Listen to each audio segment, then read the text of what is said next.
Today we're talking about something almost every foreigner struggles with: why credit card applications get rejected here in Japan.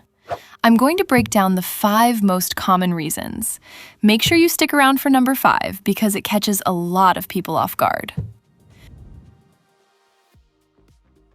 Reason number 1 is putting in false or mismatched information.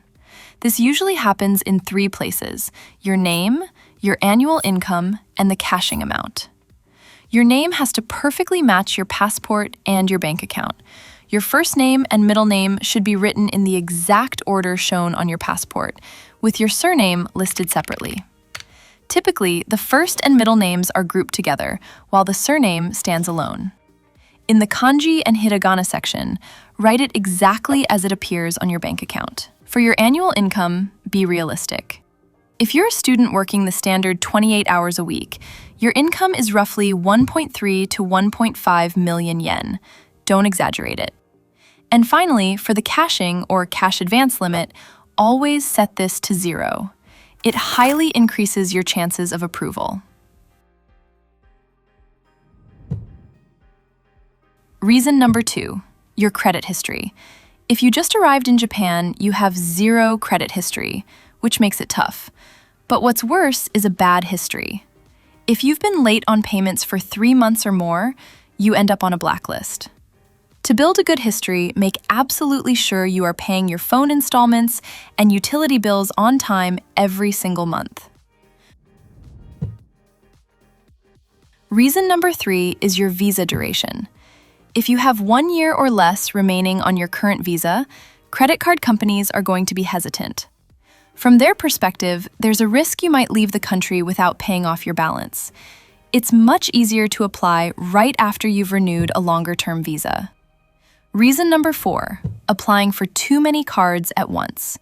Never apply for 4 or 5 credit cards at the same time.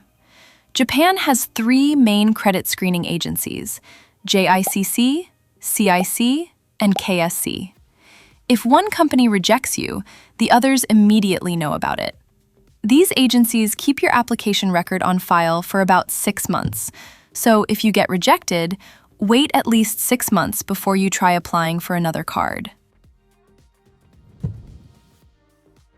And finally, reason number 5, using a data-only SIM or not answering your phone. Credit card companies will often call you to verify your identity.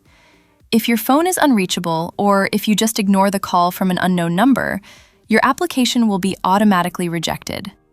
It's always best to have a proper voice plan from major carriers like au, Docomo, or SoftBank, and keep an eye out for their call.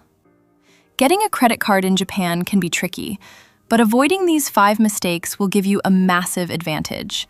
The next step is actually filling out the application perfectly. To make it super easy for you, I've made complete step-by-step video guides on exactly how to apply for the credit card. You can click right here on the screen to watch them now. Make sure to hit that like button and subscribe, and I'll catch you in the next video.